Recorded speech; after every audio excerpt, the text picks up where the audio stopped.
بسم اللہ الرحمن الرحیم۔ السلام علیکم محترم ناظرین، امید کرتا ہوں کہ آپ سب خیریت سے ہوں گے۔ ناظرین گرامی، آج ہم بات کریں گے حضرت خواجہ معین الدین رحمۃ اللہ علیہ کے بارے میں۔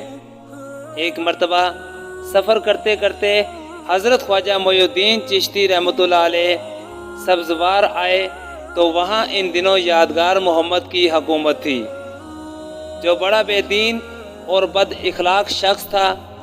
رقص و سرور اور عیاشی کے سوا اس کا کوئی کام نہ تھا۔ اس نے اپنے سیر و تفریح کے لیے شہر سے باہر ایک باغ تعمیر کروا رکھا تھا، جس میں نہایت صاف ستھرا حوض تھا۔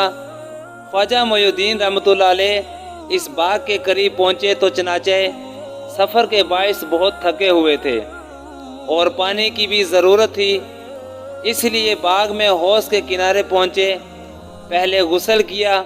غسل کرنے کے بعد آپ رحمۃ اللہ علیہ نے نماز ادا کی، پھر تلاوت قرآن پاک میں مصروف ہو گئے۔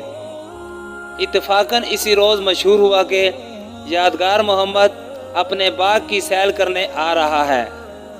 ایک درویش جو خادم کی حیثیت سے حضرت کے ہمراہ تھا، یہ خبر سنتے ہی بھاگتا ہوا آپ کے پاس آیا اور عرض کی، مناسب ہوگا کہ اب ہم باغ سے باہر نکل کر ٹھہریں۔ آپ اس کی گھبرائی ہوئی صورت دیکھ کر مسکرائے اور ارشاد فرمایا، تمہارا جی چاہے تو چلے جاؤ اور اس درخت کے نیچے جا کر ٹھہرو، میں تو یہاں سے نہ اٹھوں گا۔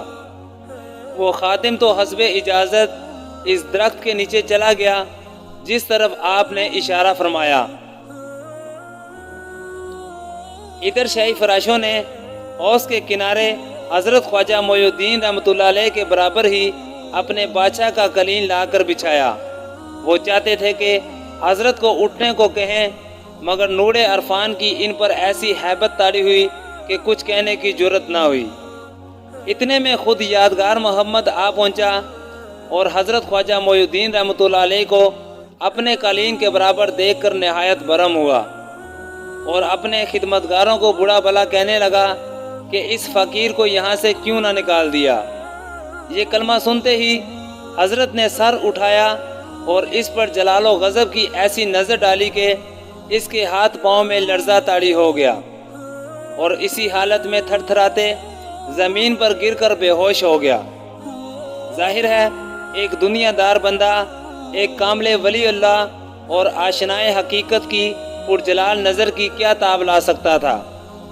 اس کے نوکروں نے جب اس کی حالت دیکھی تو دوڑ کر حضرت کے قدموں پر گر پڑے اور گر گرا کر عرض کیا کہ حضرت ان کی گستاخی معاف فرمائیں، یہ نہیں جانتے تھے کہ آپ اتنے بڑے صاحب باطن ولی ہیں۔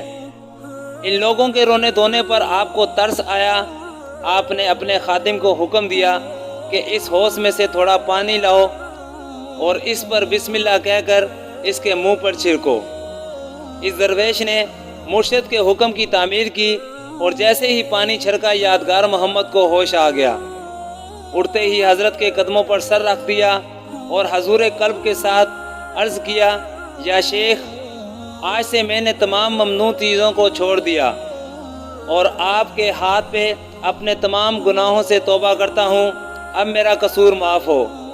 آپ نے کمال مہربانی سے اپنے دستے شفقت بڑھائے، اس کے سر کو اپنے قدموں سے اٹھایا اور نہایت نرمی کے الفاظ میں ارشاد فرمایا، خاندان محمد صلی اللہ علیہ وسلم کی محبت کا دعویٰ کرنا اور ان کی پیروکاری نہ کرنا بالکل بے معنی ہے۔ اسی سلسلے میں آپ نے اہل بیت کے مناقب ایسے موضوع اور مؤثر الفاظ میں بیان فرمایا کہ یادگار محمد اور اس کے تمام رفقا زاروں قطار رونے لگے اور سب نے آپ کے سامنے توبہ کی۔ یادگار محمد نے وضو کیا اور شکرانے کے 2 رکعت نماز ادا کر کے بیت کے لیے ہاتھ بڑھا دیا۔ اس عزت سے آپ نے اسے سرفراز فرمایا اور آپ کے مریدوں میں شامل ہو کر اسے سلسلہ مبارک چشتیہ میں داخل ہونے کی عزت حاصل ہوئی۔ یہ چیز صرف ایک ولی اللہ کی نظر کیمیا اثر کے ساتھ ہی مخصوص ہے کہ یادگار محمد حضرت کی صحبت فیض میں پہنچنے سے پہلے ایک لمحہ ایسا تھا کہ ہر شخص اسے نفرت و حقارت کی نظر سے دیکھتا تھا، اس کی صحبت سے پناہ مانگتا تھا اور اس کو بدترین خلق اللہ تصور کرتا تھا۔